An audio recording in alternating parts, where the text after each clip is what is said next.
You're listening to the Classic Gamers Guild podcast.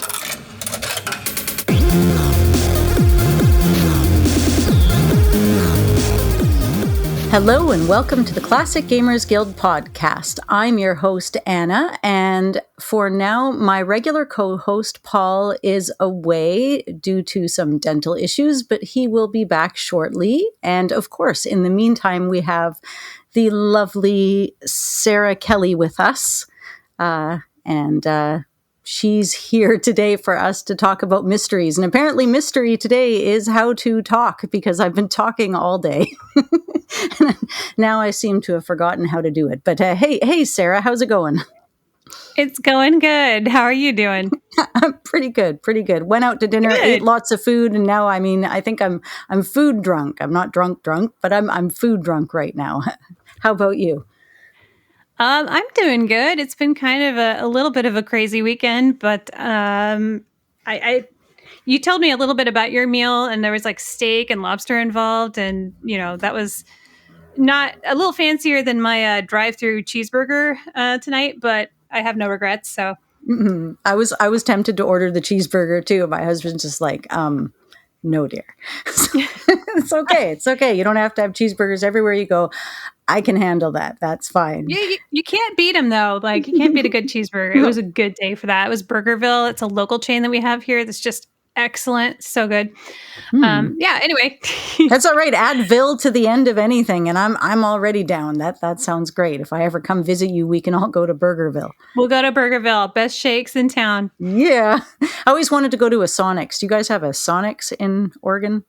Actually, we do. We have one just down the street, and I have literally never been. So I've been seeing commercials for Sonics my whole life, and I'm like, damn, they got the coolest looking drinks. But I'm here in Canada. I'm just like, there ain't no Sonics around here. So yeah, the mystery is not about how to get a Sonics drink in Canada. Today, the whole episode is about mystery games, mostly within the adventure genre, because that's kind of what we play. But we want to dive into a little bit about what makes a mystery game, what are some great classic mystery games we've played, maybe some newer mystery games that are out there, and a little bit of everything in between. How does that sound? That sounds great. Perfect. Well, I was trying to think about mystery games and games that classified as mysteries. And of course, the first ones that came to mind for me were games like Sherlock Holmes or Nancy Drew, or games where you're going through, finding inventory items, combining conversations and trying to figure out like a problem. And that's the first problem I came to. What's the difference between a problem and a mystery? So what we're talking about is, what is criteria, right? Mm-hmm. Okay. Problem. Yeah. Are you solving? So what's the difference between I'm trying to solve a problem versus I'm trying to solve a mystery? And there things get a little bit blurred, because just before we started talking, we were kind of lightly debating whether or not games like Indiana Jones or Broken Sword actually count, because they're kind of this sort of a little bit of a subgenre, sort of like you're chasing after, trying to find some kind of supernatural MacGuffin, and you're putting all these clues together. And so you are solving a mystery, but the focus, I think, is less on mystery and more on the adventure aspect of things. Mm-hmm. Mm-hmm. So I don't know. I don't know if we call that as like an actual like bona fide top tier style mystery, not talking about quality of game, but, about whether or not that actually qualifies as just a mystery. Which leads into the conversation of what makes a game a mystery game. Is it a specific type of dialogue? Is it that it has to be within a certain genre? Can it be an adventure and a mystery at the same time? And that's what about a text-based game? Can it be a mystery in a text-based game? Then it's obviously conversationally based. And is a puzzle a mystery, or is it a problem that's a mystery? Because even in an adventure game that's not a mystery game, usually there's puzzles and things you have to figure out to get things done. So really a lot of blurred lines. You're right on that. Yeah. Well, I would say that it's where you start out with something that you want to a story that you're trying to uncover. I think that maybe a mystery you're trying to kind of uncover a story and piece together a series of events. And I think that not every adventure game falls into that category. For example, King's Quest 3 is a mystery, right? Because you wake up as this person, you don't really know who you are, you don't know your background, and over the course of the game, you are discovering your own story and finding out about your history. But in King's Quest 4, for example, she has a goal. She has a mission. I'm going to save my father, and to do that, I have to save Janessa the fairy, and everything you do is to that end. So that's not so much a mystery as I am solving puzzles to achieve my goal. And then, yeah, because, okay, if I flip it right over to Police Quest, you're a police officer and you're trying to solve crimes, but are crimes mysteries? Like, for example, some archives considered Police Quest to be a mystery game and other archives considered it to be an adventure game. But it would be like more mystery kind of, because you're trying to solve actual crimes, and crimes are by proxy mysteries. Whereas you're right, in King's Quest, especially King's Quest 4, you know what you're set out to do. The mystery might be, where did you put this and how do you get that? But like, I'd call those more puzzles than mysteries. I think I'd agree. I think that you could probably say that Police Quest games are sort of in that interesting kind of subgenre where, yeah, I guess you could call police procedural a subgenre of mystery. Right? And then you could call those sort of Indiana Jones style adventures sort of a subgenre mystery. But when you're talking mystery, I think we're talking like private investigator territory. Maybe? I think, yeah, that's a good way to put it, because if you don't put in that parameter, I can sit here with a game like Sanitarium and say it's a mystery because you don't, like, I don't know if you know this game at all. I haven't actually played Sanitarium, no. Okay, so yeah, at the beginning, you don't know who you are, and that's a mystery. You don't know anything about your past, why you are where you are, and what happened to get you there. So you're spending the whole game trying to uncover the answers, and you get little clips and storylines and things that happen so that at the end of the story, you can unravel all of the mystery pretty much and figure out what's going on. So it's a mystery, but it's not like a detective mystery at all. Right. It's different. Different. Like, again, Circle of Blood, or what was the other name that you have for it? Sorry, Broken Sword, right? Broken Sword, right. It started out... I think Broken Sword is more like the name of the series, and then there are different subs. I actually just played the 5th game a couple of weeks. Anyway, before I get into that, though, I was just thinking, so we kind of have strayed already kind of into mystery subgenres and like different categories, and I think the one that you brought up there, the I don't know who I am, or I have no idea what's happened, I wake up in a room and I'm trying to figure it out, is in itself an entire subgenre.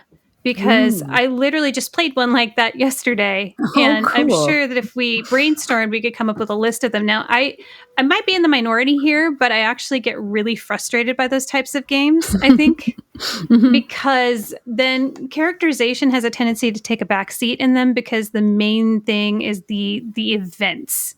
Right. That you're trying to figure out, which totally makes sense. And that's a style thing. I'm not saying that other types of games are superior to that. I'm just saying that it is totally not for me, because I'm just so character and story driven in the way that I like to play games and the types of games that I like to play, that I get kind of frustrated and impatient if I'm like, oh gosh, just give me a setting and give me some characters to talk to. If I'm just wandering around by myself, I get really frustrated really fast. So you weren't big into Myst, obviously. Oh my gosh. I tried. I did. And I tried to play it back in the day. And I don't know, a couple months ago, I tried it again. And I was like, I still hate this.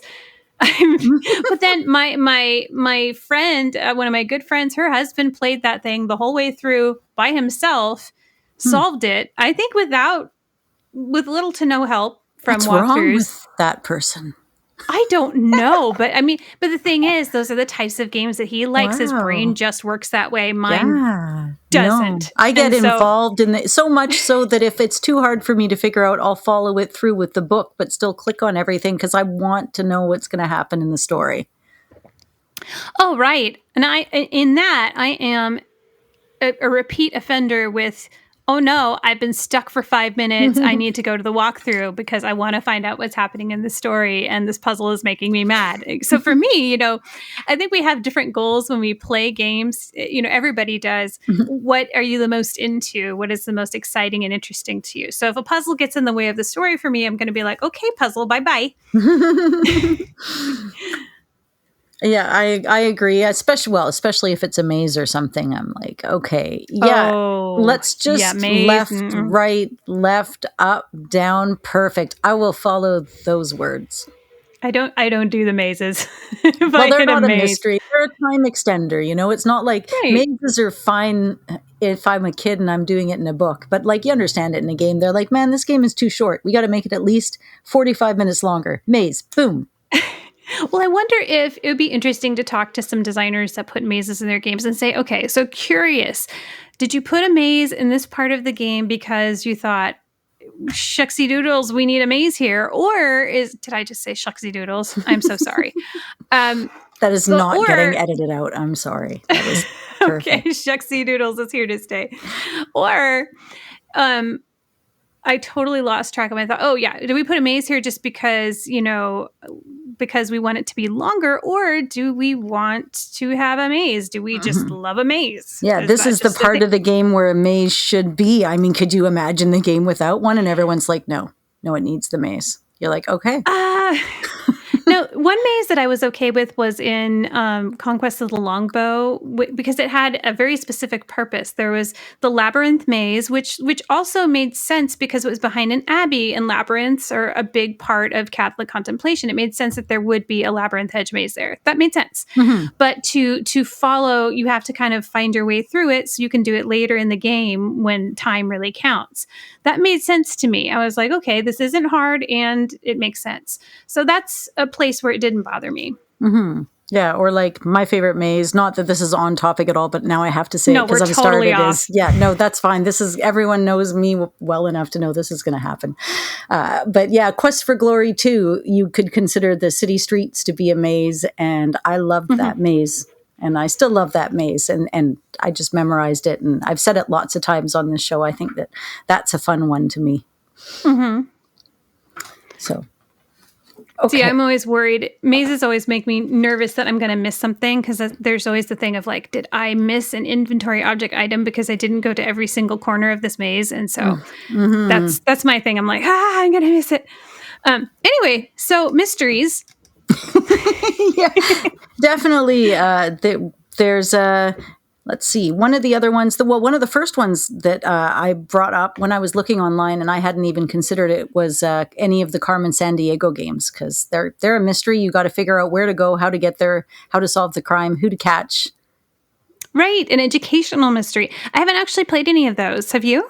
Yeah. As a kid, I was terrible at it, but my friend was really, really good at it, and she had a big atlas thing on her wall. We used to play that, and Cross Country Canada, which was another kind of game where you have to know where to go and how to get there. But yeah, it was fun. It was mystery based. We actually did a whole episode on Carmen Sandiego way back in time on this podcast, so I probably even said things and had opinions on it then. But yeah. It was a satisfying game. It was really difficult. And it was a mystery game where you had to take knowledge from the outside world and bring it in, kind of like Chinatown Detective Agency. I was just going to say that. Yeah, totally. You're like, you have to Google this, or you need to figure out what it is. Otherwise, you're not going to be able to progress in the game because it's actually like real knowledge based. And I think that's a really fun way to tie the real world into a game. I actually really like that mechanic in Chinatown Detective Agency. I've been enjoying that. I have not finished it yet, but I am getting there. It's gorgeous, though, isn't it? It is. It's beautiful. Yeah. The color palette is amazing. Yeah, and great work with lighting and shadows and just rain and everything else. It's really, really good at setting the mood. Highly recommend. So I did some pricing out because the Steam summer sale is online, and we are not receiving any kind of promotional, consideration from these game makers, but we just love to plug an indie game developer whenever we can. So Chinatown Detective Agency is about $17-ish. I want to say it was $17.49. So that is a really great price for a really great game. And some of the other ones that we're talking about today are, let's see, I think the cheapest one is $1.49, and at that price, it is absolute highway robbery that you can get it at that price, but it's good. So we'll talk about that one coming up. Yeah, I think the big mystery is which game are you going to play on your giant list of games you want to play, or which one are you going to replay? And that's the mystery for all of us gamers every single time. And then which game are we going to buy? Which game are you going to add to your already incredibly long backlog? That is the question. So, what should we? So we've talked about subgenres of games. Let's just talk some favorites. Well, you and I both really enjoyed playing the Blackwell series. Yes. Oh my gosh, yes. Yeah, you've got ghosts, you've got mysteries, you've got crimes to solve, you've got problems to solve. It's multi-generational. I mean, it kind of covers all the bases. And characterization. I cared. Amount. Yes, and that's the thing is that so you're playing it. Just a little bit of background. You start off as a young woman in New York who has recently lost her aunt, and her aunt had been in an institution for, I don't know, 20 some odd years. And you discover that in your family, you have a spirit guide that's been passed from generation to generation down the women line. And you meet this spirit guide. His name is Joey. He appears to be kind of a Rat Pack sort of guy from the 40s, I would guess. I don't remember exactly what era he's from. But he and you find ghosts that are just wandering around, don't know who they are, and help them to kind of figure out what happened to them and help them pass into the spirit world. So every game has several cases, basically, several ghosts that you need to help. And there's also some arcs and some ideas and some plot lines that go throughout the series. So there's kind of an overarching mystery, and then there's kind of the mystery of the day. And it's wonderful because the characters are really vivid, and it's kind of a slow burn that way. But by the time you get to the fifth one, which is Blackwell Epiphany, you're just hopelessly emotionally involved. And I love that kind of a game. Yeah, the self-discovery as well. And Joey Malone, he's got such a great sense of spirit and character. He's not just a sidekick in this game. He's there to help you understand things, but he's also not there to like coddle you and hold your hand. And you still have to figure things out for yourself, but you also get to use the dynamic of moving him around because he can only do certain things or go into certain places. So it was really cool having both characters to bounce off of as well in the series. Right. So the main character is Rosangela, and she doesn't talk to the ghost. Okay, I'm trying to remember. She doesn't talk to the ghost directly. Right. Joey does that. Yes. But she's also the person who, once the ghosts realize who they are, then she can speak to them, and then she can kind of walk them through into the spirit realm. So they kind of work together. Yeah. And just a side note, the developer is Wadjet Eye. That's Dave Gilbert, primarily. And the writing is fantastic, and you'll find that writing in any of the games that Wadjet Eye has published. And you mentioned Joey Malone as a stand-up performance.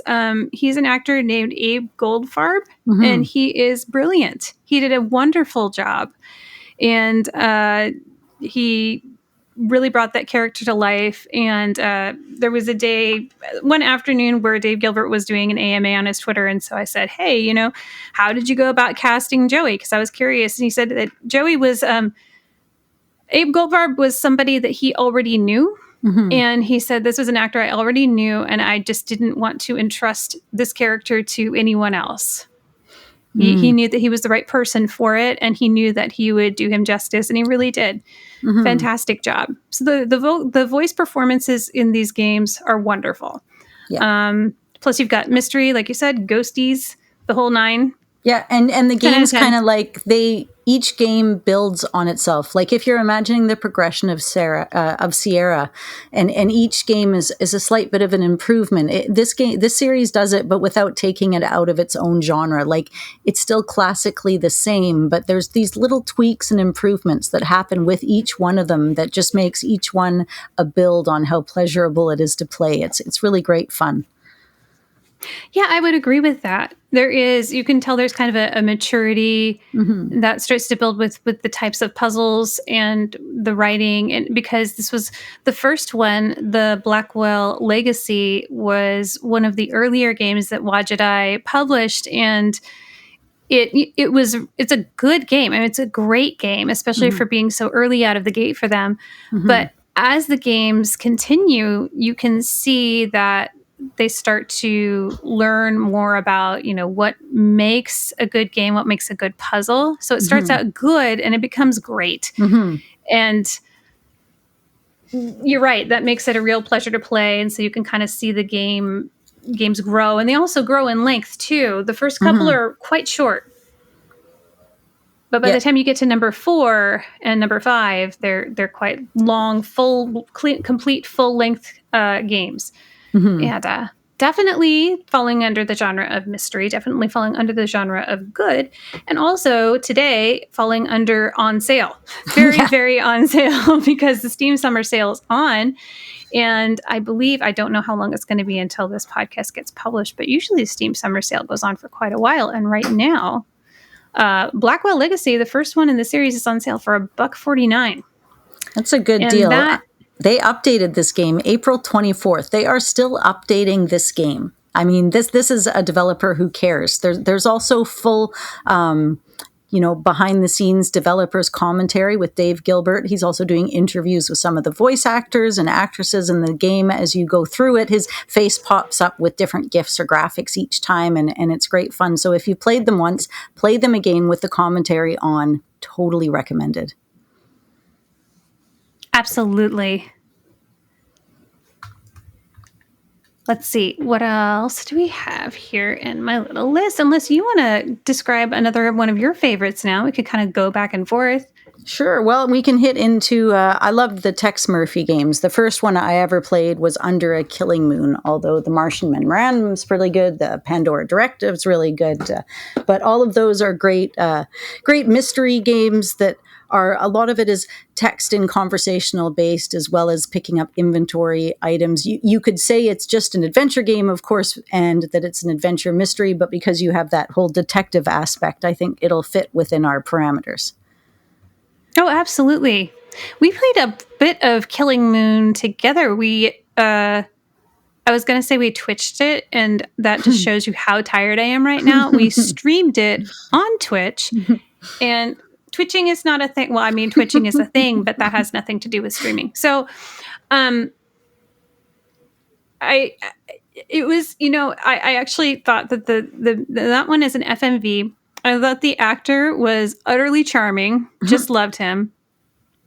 I don't think I was a big fan of the 3D aspect of that, but it's the only FMV games I had ever actually played up until like many, many years later. And the only reason it caught me was his sense of humor.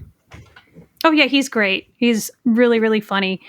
And but I bring up the 3D thing because I get a little bit seasick with that kind of stuff. So I tend to not like it just because it's hard for me to look at. But I can see how that game would be really, really fun for someone who's into that. I think that particular one probably wasn't my cup of tea, but I'd love to try some of the other Tex Murphys if they're in different formats. And I don't know if they are, but, well, I mean, you can tell me. You've played a bunch of them, right? Yeah, they're all kind of like, you could say Martian Memorandum is kind of a little bit more cartoony and graphical. Kind of like, yeah, I would say you could try that one. It's got over 24 megs of sounds and graphics. Okay, yeah. Fully animated talking characters, intriguing storylines, and in-depth character development. Those are all things you like. Do love me some character development. Yeah, great musical score. So, yeah, and the most vivid life like graphics you've ever seen for 1991. I'm sold. There you go. Okay, maybe we'll give that one a try then. Be a good reason for me to open up the box. All right. Well, how about you? What were you thinking was a detective type game that you enjoyed? Well, we got to talk about Gabriel Knight. I don't think we can talk about this genre without talking about Gabriel Knight. Gabriel Knight. You are right. I mean, it's definitely a mystery. It's a voodoo mystery, and there's a comic in it. There's so much to love about Gabriel Knight. The music is great. The writing is great. The character development is amazing. The people who made it are amazing. We could do another whole episode just talking about Gabriel Knight. Oh, we could, and we probably should. So we'll just kind of touch on it right now, and I'll say that, I've played 2 of them. I haven't played the third one. Again, the 3D thing kind of hangs me up, and also I tried to play it. I tried to start it, and I had a hard time making it work on my computer, and then I just kind of got stuck at that point and never came back to it. I know that there are fixes, but I did watch a playthrough, Decaf Jedi, Jess Morissette on Twitch. He did a playthrough for his Retro Adventure Wednesday. And it's a little bit more, thematically, it's a little bit more on the broken sword side of things. And I think, though, that out of all 3 of them, the one that I like the best is Beast Within. And I think people tend to favor the first one, but I like the second one. It was the first one that I played the whole way through.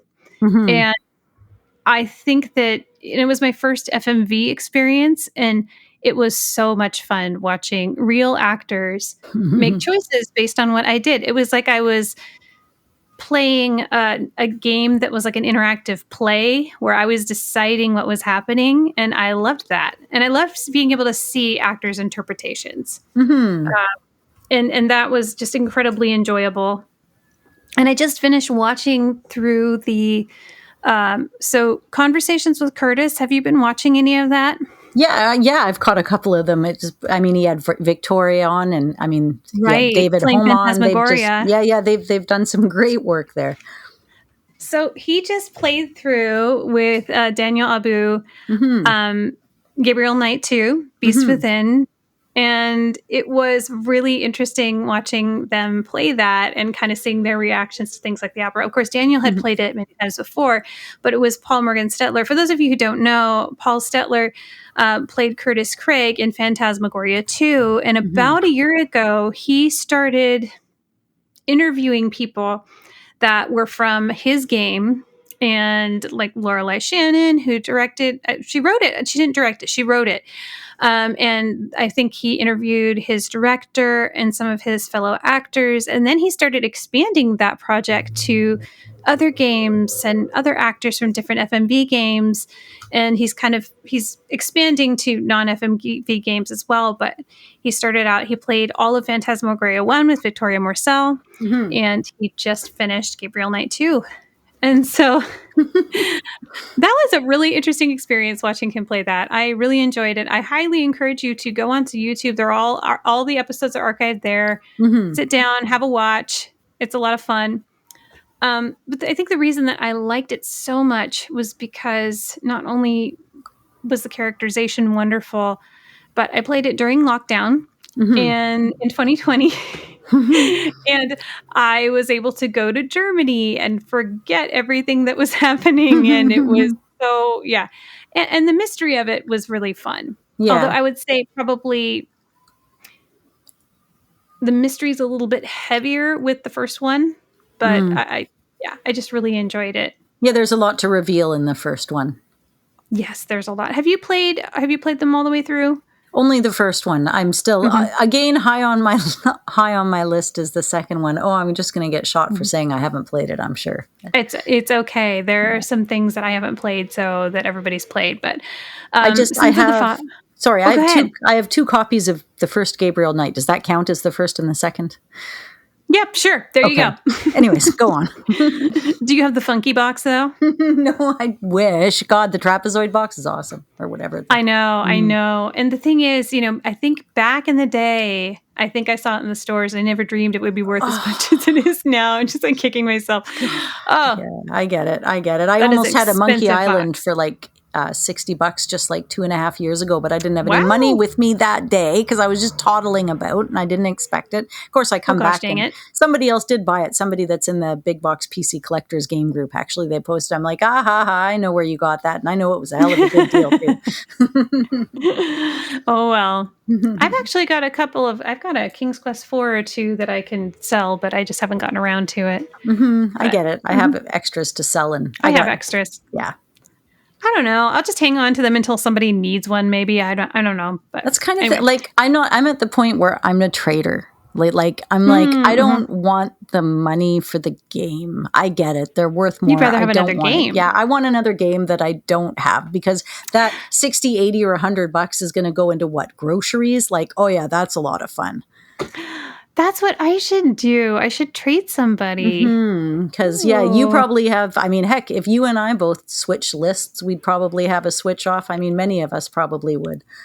Ooh, we might have to have a chat, you and I, huh? We might have to. And if anybody out there wants to trade games, send an email, mail@classicgamersguild.com. What do you have to trade? Hey, you What never you know. got? What you got? What you got? Pass We'll it turn this into along. a swap meet. The mystery, yes. Okay, so good point on those games. Yeah, I agree with you there. One last thing that I have to add, I am a sucker for will they, won't they's. And Gabriel Knight, of course, has a fantastic will they, won't they relationship. So you got to kind of hang in there. And the thing about Jane Jensen is she doesn't give you like the whole thing right away. She just kind of gives you a little bit here and a little bit there and just kind of leaves you little crumbs and leaves you wanting more. And I like that. So there's two mysteries. There's, are you going to solve the mystery of the voodoo murders? And are you ever going to get together with Grace? So I'm just saying, you get two mysteries for the price of one.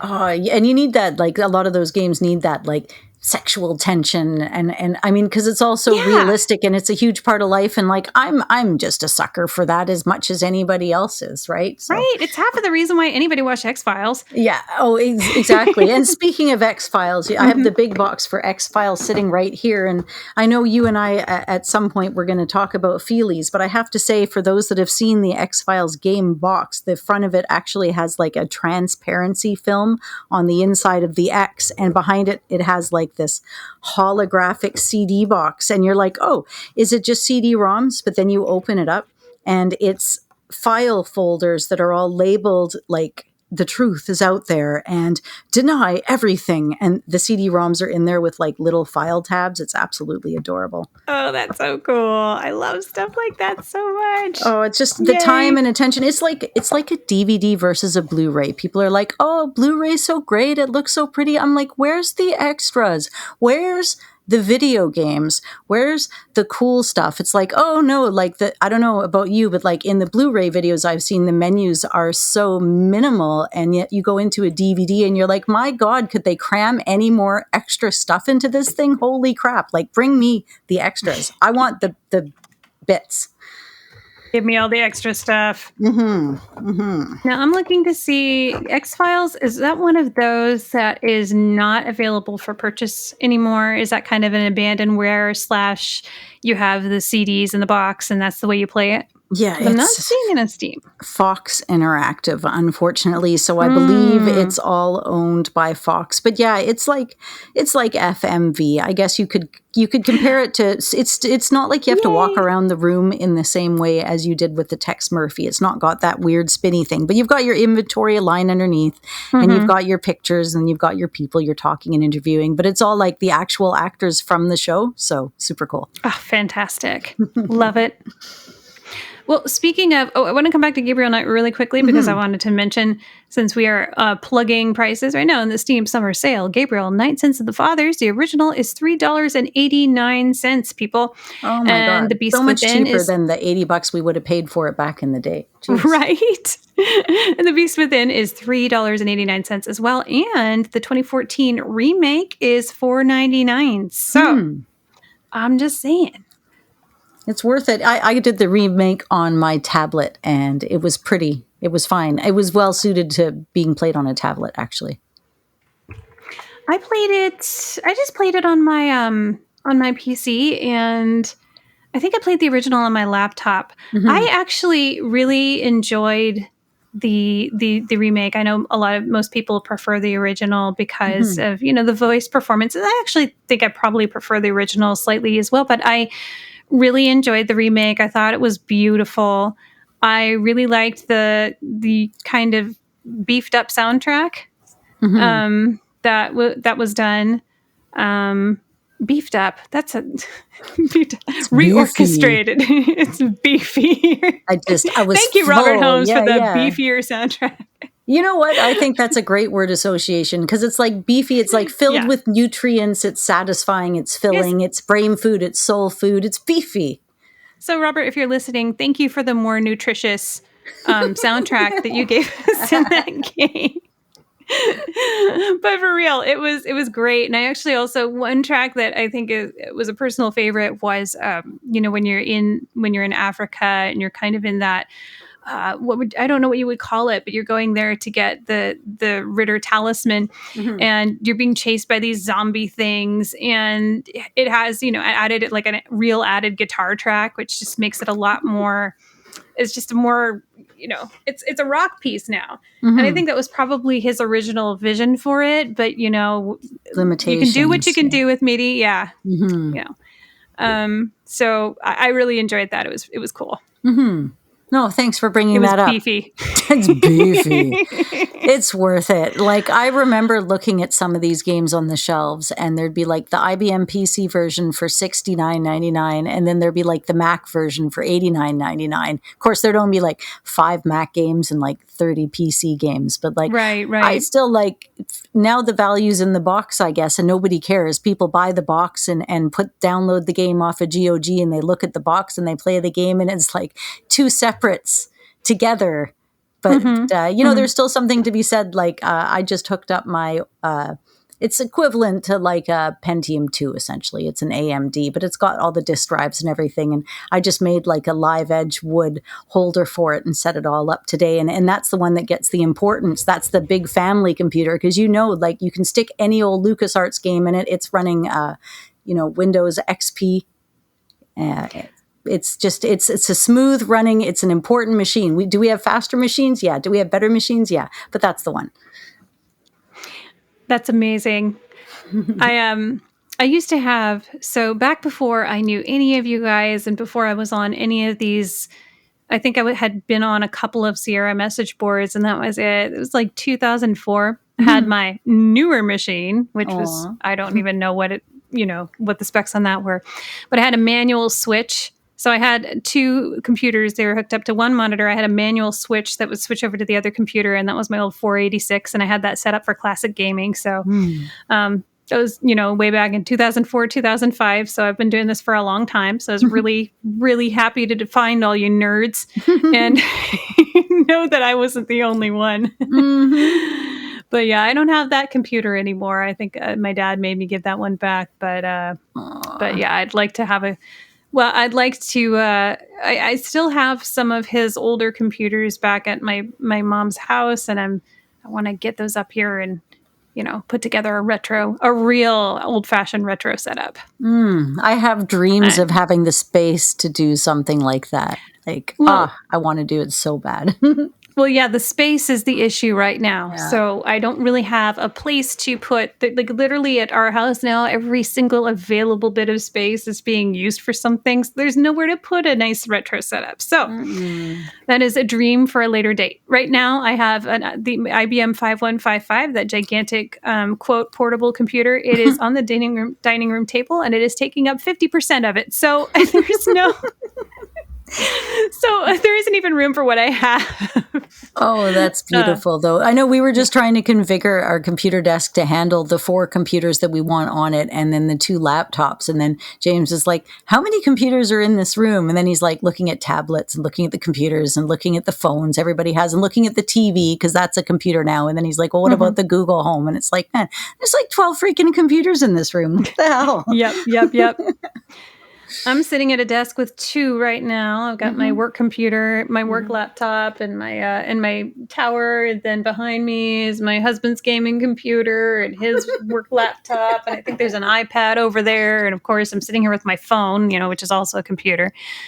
Oh, Now, if you man. listen carefully, you might hear the dulcet tones of my baby crying in the background because she's probably not very happy about having to go to bed. So just FYI, that's in the background and it's adding a little bit of flavor. Oh, it was funny. Yeah, I like that flavor. Baby flavor's yeah. fine. I don't mind that at all. I was thinking because my son was making, speaking of kids, he was making fun of my husband so hard because when my husband was like, let's count the computers, he was counting the phone as a computer and the tablet as a computer. And my son, he's 11, right? He's like, those are not computers, Dad. That's a phone and that's a tablet. How old are you? And he's just like, what? But then anyways, my son runs to his older brother who's like, more than a decade older than him. And he's like, oh man, like my dad, he's so old. He keeps calling like the phone a computer. And my son, who's like another generation of kid, was like, it is a computer.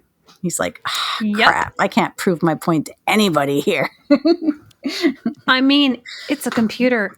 When I was teaching at one point, I think I actually even told my class, because this is just at the point where, all the kids are starting to have phones. And I was like, reboot your phone every once in a while. It's a computer. It needs to be restarted. Exactly. Clear that cache. Just like let it run free a little bit. Let it stop and rest a little bit. Back in the day when you could take out batteries, fine, do that every once in a while. Like now you can't do that. You're just like, I guess I'll turn it off then. Yeah, I could go into a whole thing of how I think that they made batteries non-removable just so that you wouldn't be able to just buy a new battery when your battery starts going down, really, because I used to do that. I'd buy a new battery. Me but too. Now you can't I do bought that. my You have to buy a kid- whole new phone. My kid is rocking my S4 right now. Woo! So hard. And he's also got my S7 Edge and he's got both of them. And he's like, these things are great. I ordered a new battery for the S4 and the thing's like golden, man. There's nothing he couldn't do with it other than, I know. play a fast game. But the point is, with the new battery, those things last forever. It's the battery that goes every time. And I'm like, yeah, and what if the battery swells? You've got all these issues in these. Anyways, yes, it's my beef. I was so angry when they removed keyboards that you could tactily touch from a phone. Like I used to have an LG Sunshine, right? Had like this little keyboard you could flip down and it had like it was like, I don't know, kind of like a sideways BlackBerry. Anyways, I miss tactile touching things. Well, that's the retro gamer in you that likes those clicky-clacky keyboards. I want it on my everythings. It's true. So yeah, okay, back to games again. Games. I think we could probably hit on some Laura Bow action here. I think that sounds good to me. Mm-hmm. So Laura Bow, I actually played Dagger of Amun-Ra first, I think. And so my dad was the one who bought it. He was really into murder mysteries. So I watched Hitchcock movies with him and we watched tons of Alfred Hitchcock Presents. And he was really into Agatha Christie, Miss Marple, Hercule Poirot. So this was just right, up his alley. And I love the style of it, the Art Deco backgrounds, the ambiance of it, the music. Chris Brayman, excellent, bravo. Yay. And since we were in that chat with him, now I'm like, I've talked to Chris Brayman. I was able to actually tell him that I really liked his music. And so that was a treat for me. And I also like that it was in acts. I prefer games where you have either cases where you solve a case and then you kind of move on to the next piece of it, or you have like a day cycle like in Gabriel Knight, or an act cycle, which is what this game does. So that's how you sort of advance the game through acts. And the first act is all in New York City. And that's before you even get to the Leyendecker Museum, where most of the action actually takes place. And so, and it does something that is, I wouldn't say it's necessarily unique, but the style of that second act, it's all conversations. It's just you're at a dinner party and you're just listening to people. You're getting to know your characters who later become your suspects. And you're listening to their conversations and determining what their relationships are to each other. So it's your way to kind of scope them out before the action begins.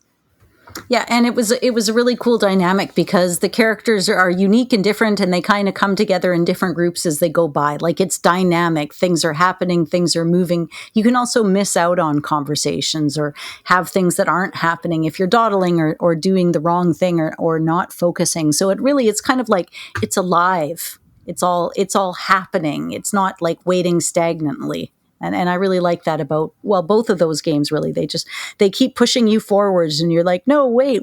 And it's like, no, you know what? You're just going to finish playing the game. And if you think you suck, go play it again. And you can lose in both of them. You certainly So you can go through the whole game and you cannot know what happened. Yep. So like, you can be like, yeah, I finished the game. Yeah, but did you win the game? Well, I finished the game. I'm not very terribly thorough, so it took me a while to get to a place, and probably some walkthroughs also, to answer all of the questions in the coroner's bequest, the last chapter of Dagger of Amun-Ra, to answer all of those correctly and not get shot up by the murderer because I didn't catch him. I mean, because I didn't catch them. Yes. I'm not saying what gender the murderer is, because who knows, right? Yeah.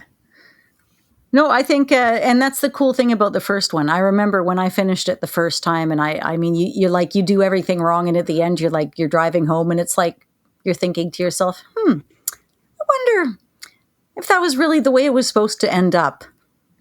And then it kind of leaves it all ambiguous like that, right? That's so perfect. You can literally, if you don't pay attention, you can literally go through the entire game and not have any idea what happened. Yeah, it's true. It's so true. Yeah. Which is why it's worth playing through with a walkthrough, even if you played it yourself, especially if you want to get the top score on the so-called thermometers. So we would be remiss if we did not mention the Crimson Diamond here, because our friend Julia Minamata is developing the Crimson Diamond, which is an EGA text parser mystery game that is pretty much a love letter to the Colonel's Bequest. And right now there is a demo out on Steam. So look up the Crimson Diamond and download that demo and have a heck of a lot of fun with it, because it is beautiful, it is well written, and it's a lot of fun. Do that, and also the developer is on Twitch. The Crimson Diamond. Let's see if I can get your Twitch name.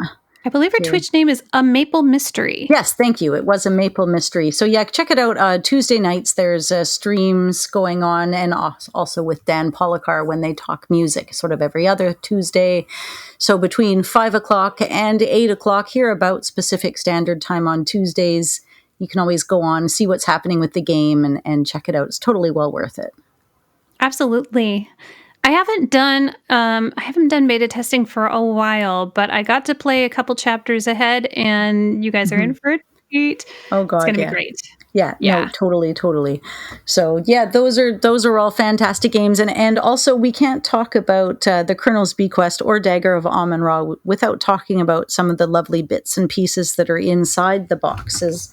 If I go to, for example, Colonel's Bequest, you've got, a magnifying glass, a notepad. I'm opening the box. You can hear me opening the box here. But you've got... we're providing you the ambience, right. The sound of opening the box, so you can kind of be there with us. We're right here. And as I said, you've got your fingerprints to identify that the notebook is just... It's all just super authentic and super fun. You know what? I have 2 magnifying glasses. See, this is where we get into stuff to trade, right? What do I need 2 Colonel's Bequest magnifying glasses for, really? Okay. Now, doesn't it come with a notepad? It does. Like a beautiful notepad? Like a physical lined notepad. I only have 1 of those. I don't have 2 of those. But yeah, Tulane, right? Laura Bow with the classic black, and then it's got the figuring with the golden writing on it. Yeah. So you're supposed to technically take this notepad, which, thank you, by the way, whoever gave me this used copy didn't do that. But yes, you're supposed to take the notepad and actually write your clues and things in it, kind of like when you're playing Clue, the game. That's so fun. And then, of course, you were mentioning some of the nice stuff they have in the Dagger of Amun-Ra box. Now, unfortunately, my Dagger of Amun-Ra box that I owned back in the day has disappeared, but I still have a couple of things from it. I have the manual and there's this little pamphlet from the Lion Decker Museum that kind of describes it as a, kind of like something you'd pick up at a hotel for a local attraction. You'd pick it up and look at, oh, this might be a good thing to go to. So it's kind of this neat little in-game, in-universe piece of the game. And that kind of stuff is really fun. I like it a lot.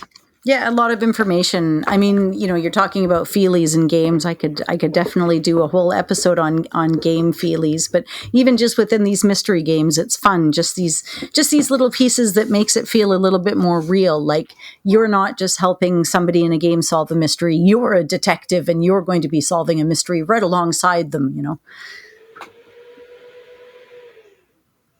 Yeah, it helps to bring you into the universe. Mm-hmm. Yeah, I'm trying to think. I'm looking at these, and from the ones that are boxed, I'm trying to think, what are some other feelies? Because these other ones, so the Blackwell games, for example, they were never boxes. Those were, I believe, exclusively digital releases. Mm-hmm. As was Lamplight City. Thimbleweed Park might have had a box when it had a Kickstarter back in the day. Mm-hmm. Did Thimbleweed Park have a Kickstarter? I don't remember. And Thimbleweed Park is not one we've talked about yet, but we should. No, we actually should. Another great mystery, and you can pick your characters. You have a lot going on. It's very like LucasArts, but it's also very X-Files. Like you're almost like Mulder and Scully and that stuff too. Totally worth a play, and different ways that it can go. Mm-hmm. Well, it starts off with a murder. Mm-hmm. You actually start off playing as the person who gets murdered. Mm-hmm. And then it goes into a couple of the other characters. And I think there end up being 1, 2, 3, 4, I think like 5 playable characters throughout the game. 6 if you count the first guy.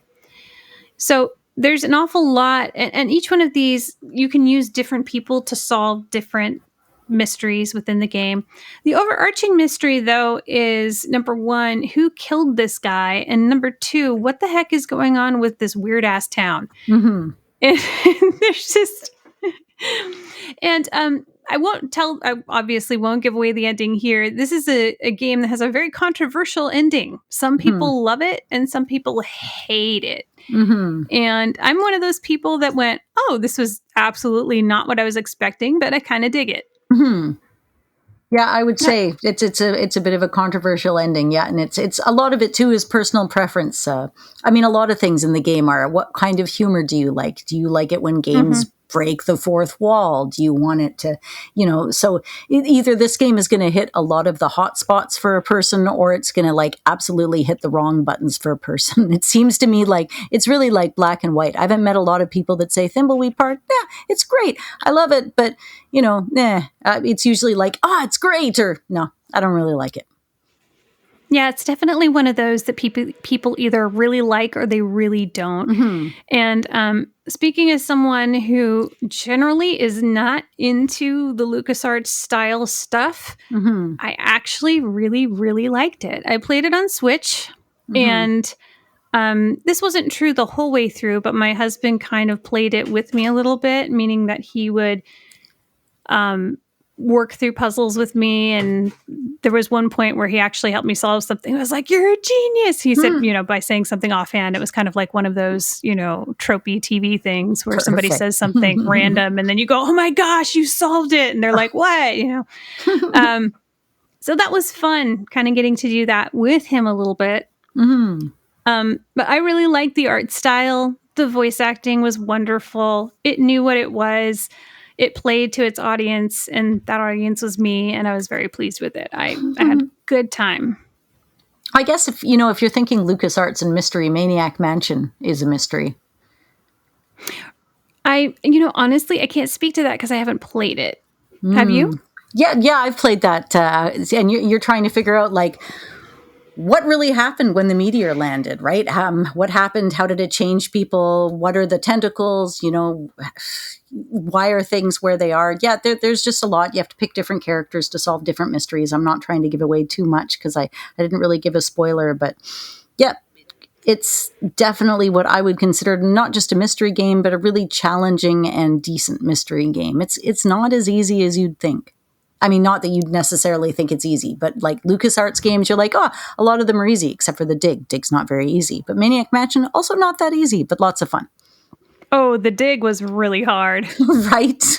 I have the strategy guide. Otherwise, I'd be like screwed. I threw up my hands and went to a walkthrough. I was like, I can't. No. It was really, really difficult. And it's a book. It's a novel, The Dig, by Alan no Dean way. Foster. I ended up randomly coming up across it, and I'm just like, holy shit, I didn't even know. So Alan Dean Foster. I think he wrote some Star Trek and Star Wars books too. yeah, He's all a up in the sci-fi. Yeah, exactly. Yeah. You got it. Well, moving into games, since we're already talking about games that are a little bit newer, one that I thought of that we hadn't even talked about beforehand was Contradiction. Have you played that one? No, not at all. Tell me about it. So Contradiction, Spot the Liar. This is a game that was published by Baggy Cat Entertainment. It is an FMV. It came out in 2015. It stars Detective Inspector Frederick Jenks. This is a English countryside murder mystery. So if that is your jam, if you like things like Midsummer Murders, etc., this is going to be something you'll enjoy. So a young woman dies. It's a suspicious death. And he ends up going around. You play this kind of quirky British inspector, and you question everybody in the town. And primarily what you're doing is you're trying to catch them in lies. So that's why it's called Contradiction. The way that you move things forward, I think there are a couple of inventory items, but for the most part, it's just talking to people and catching them contradicting themselves. And that's how you figure out what happened. So, I highly recommend it. I had a heck of a lot of fun. It is well acted. So I know that FMVs have a reputation for being kind of cheesy, but this one, it fully embraces what it is, and everybody is all in, and it is really enjoyable. And I think everyone does a really, really good job. So I recommend. You can get it on Steam, I believe. I think that's where I got it. I'm going to check really quickly to see if it's on sale. You get to listen to me type. Well, right now it is $10.39. That's not bad. This game, it also says this game may contain content not appropriate for all ages. I don't remember that. I remember it being tamer than other ones that don't actually warn me about that. So I wouldn't worry about it. They're probably just being generous with it or something. Unless there's something I have completely forgotten. But And I guess speaking of new games too, Voodoo Detective, you've got adventure, you've got comedy, you've got like old school detective novel style humor. It's on sale too for a little bit off. In Canadian dollars, it's about $15, which means in American dollars, it's essentially free. So, yeah, another great one, a great developer on it. Some of the art is done by Classic Gamers Guild very own Bruce Bernizzi, and yeah, definitely give it a go. The graphic style is whimsical and cartoonish, but with like a little bit of a dark overtone. It's got some absolutely gorgeous art. It's got a beautiful music score and a really, really cool color scheme. Definitely well worth playing. And that one, it really falls into the classic definition of a mystery game. Very much so. Yeah, and you've got to use your wits and figure it all out. Now, does that one do? Oh, go ahead. No, you first. I was going to say, is that one a case style thing, or do you play solving one mystery the whole time? It's kind of like everything's based within a town. So you've got dirty secrets to uncover, but there's like a mysterious woman and you're like, who is she and where does she come from? So yeah, little things to figure out along the way with your overarching mystery as well. Okay.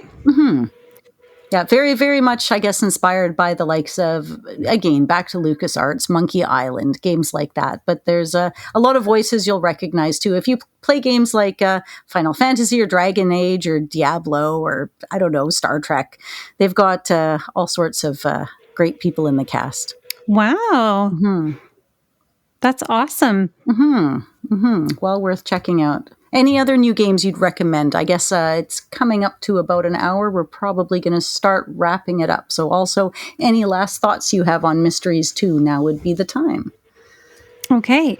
Well, I can't think of any other new ones at the moment. There was Pawns and Crowns, but that one I think falls a little bit more into the genre of Broken Sword type stuff. It gave me really strong Broken Sword vibes.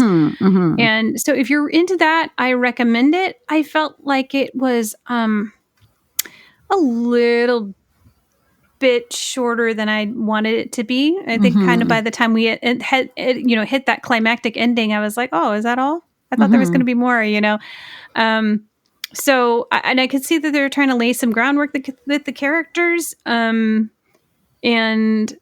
like I said, I want to be generous when I'm kind of reviewing stuff because I really want people to, play games, to give them a try and see if they like them. Because my opinion and my experience doesn't necessarily mean that it wasn't good. It just means that maybe it wasn't the right game for me. So I think that anybody who really enjoys Broken Sword is gonna, with a little dash of will they, won't they, is gonna enjoy this game, and you should give it a go. It's gorgeous. It's well acted. So yeah, overall enjoyable. I think there were a couple of things where I was like, I don't know if I love this, but I mean, that's not enough of a reason not to play it. Yeah, a lot of games have stuff like that. Oh, and I'd also be remiss if I didn't say, check out the Phantom Fellows. It's another mystery. You've got ghosts involved. You're trying to figure stuff out. The first 2 days of the adventure are available on a demo on Steam. So just pop in the Phantom Fellows, give it a go. You'll definitely not regret your time with the game. Is that so? There is a demo, you say. You can hear me typing in the background. Look at that. There's a free demo. Hello. There is. Yeah, always looking for people to stream that game too. And if you ever do, link me over. Hey, will do. So, yeah, I mean, go ahead. Oh, go ahead. I was just going to say, so, the biggest mystery is, it seems like the biggest mystery we've come across on this episode is what exactly meets the criteria of a mystery game. But I think we busted through those walls a little bit and kind of put a few categories in their place, so to speak. Right. And before we go, I absolutely need to mention honorable mentions. Cognition and Lamplight City. Cognition was I believe it was a Phoenix Studios game.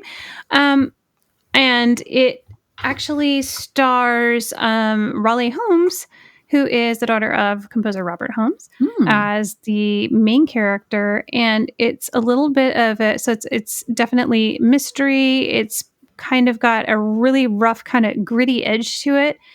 And some really great twists and turns along the way.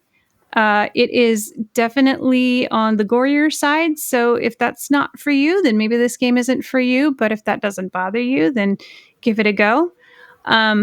For my other honorable mention, Lamplight City, I mentioned it before. It is really fun, really great atmospheric game, great voice acting, really well done, and pick it up. Thank you so much for the recommendations and all of your suggestions for Steam games, whether they're on sale or not. Really well worth checking any of those detective games out. And thanks to you, all of our listeners, for hanging out with us while we chatted about detective games. What do you think qualifies as a detective game? What are some detective games you've enjoyed playing or even are looking forward to playing? Tell us about it. You could send an email, mail@classicgamersguild.com. You could find us on Facebook. We're a page, we're a group, Classic Gamers Guild. You can send out a tweet. I'm usually available at CGG Podcast. Paul is often found at Phantom Fellows. Do you prefer Instagram? Hey, we're there too, at CGG Podcast. I know, bit of a theme going here. And of course, this show would not be able to happen if it weren't for you, our fantastic Patreon subscribers. Yes, I mean you lovely people. If you haven't checked it out, it's Classic Gamers Guild on Patreon. We even put out bonus content at least once or twice a year, for sure. So, all right, that's it. I'm done. Thanks for joining us, and don't do a murder.